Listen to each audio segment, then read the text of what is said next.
150 years ago today, November 30th, 1864, Union and Confederate soldiers fought their way across this Tennessee field, just as these reenactors are doing. But in the actual Battle of Franklin, a crippling defeat for the Confederacy, there were almost 10,000 real casualties. Nearly 1,500 of the Confederate dead are buried nearby. They all died to basically make us Americans. I first came here in 2005 to tell the story of best-selling author Robert Hicks, who made it his mission to save the Franklin battlefield. When you look today at the battlefield, what do you see? I see targets and Hardys and businesses. We can, over this next decade, undo some of that. In 2005, if you stood in the cemetery and looked over the fence, you saw a golf course. Hundreds of the soldiers buried here died there. The golf course was the largest semi-undeveloped piece of property left in the battlefield. And if we failed on the golf course, then we would have never gone on. The golf course is a park now, and Franklin has become the poster child for something almost unheard of, a major victory in the war to reclaim Civil War battlefields. Parts of them disappear every day. We guesstimate at about 30 or 40 acres a day because of development. So it's going pretty fast. James Lighthizer heads the Civil War Trust, which raises money to save endangered properties. But this is more or less where the battle was joined, in this general area here. And that's where the Battle of Gettysburg started. Huh. So it began here, right here? Yep. Gettysburg, the site of the bloodiest battle ever on U.S. soil, became a national military park in 1895. But significant landmarks were left out, including Confederate General Robert E. Lee's headquarters. When you see a motel next to what was Lee's headquarters, is this an affront to you? Yeah, it's a sacrilege. I mean, it's a destruction of a part of American history. For $120 a night, you can actually stay upstairs. That is, for a while longer. The Civil War Trust is raising $5.5 million to buy and restore the property and tear down the motel next door.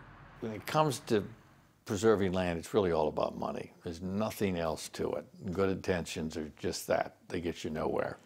According to the Civil War Trust, 42% of the principal battlefields have been lost or close to it, casualties to development.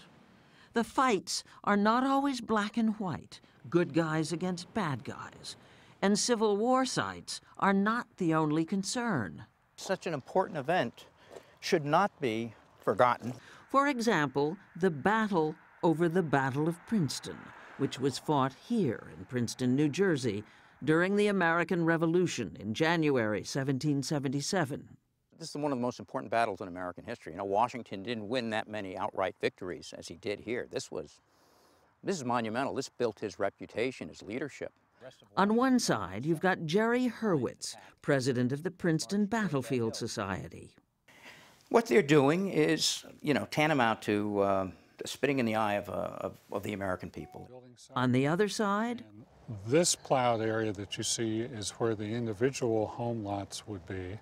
John Maston, representing the Institute for Advanced Study, a community of world-renowned scholars, which wants to build faculty housing on 7 acres it owns, on what may or may not be core battlefield. So, how do you balance the 21st century against the 18th?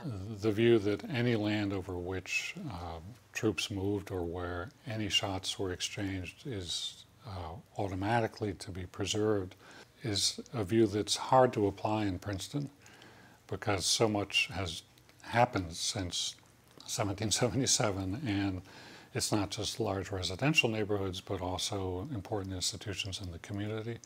So it's the place where Albert Einstein worked and J. Robert Oppenheimer, the father of the A-bomb, against the father of our country, George Washington. Who deserves to win? Last Wednesday, Franklin, Tennessee, came one demolition closer to reclaiming another big piece of its battlefield. Thanks, in part, to Robert Hicks and lawyer Julian Bibb. The battlefield, which had been looked at as forgotten or, gosh, it's going to be way too expensive to do what you all are trying to do, that took the convincing.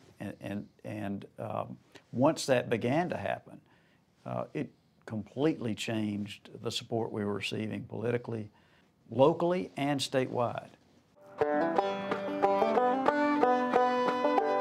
It's a pleasure to have y'all today at the Carter House. This year, we will probably have over 100,000 people come to Franklin, heritage tourists.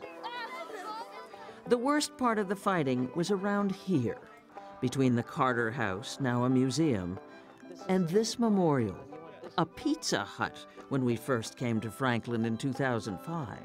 Since then, it's been now you see it, now you don't. One property after another, gone, just like dominoes, which will be going away in January. All to make way for a 20-acre park on the reclaimed land. The price tag, $14 million so far, from private donations, the Civil War Trust, and the city, state, and federal governments. This is hallowed ground. I mean, I don't know how to say it any other way. Something holy happened here. Who knew that people would still be fighting the Battle of Franklin today, 150 years after the fact? The front lines then are the front lines now.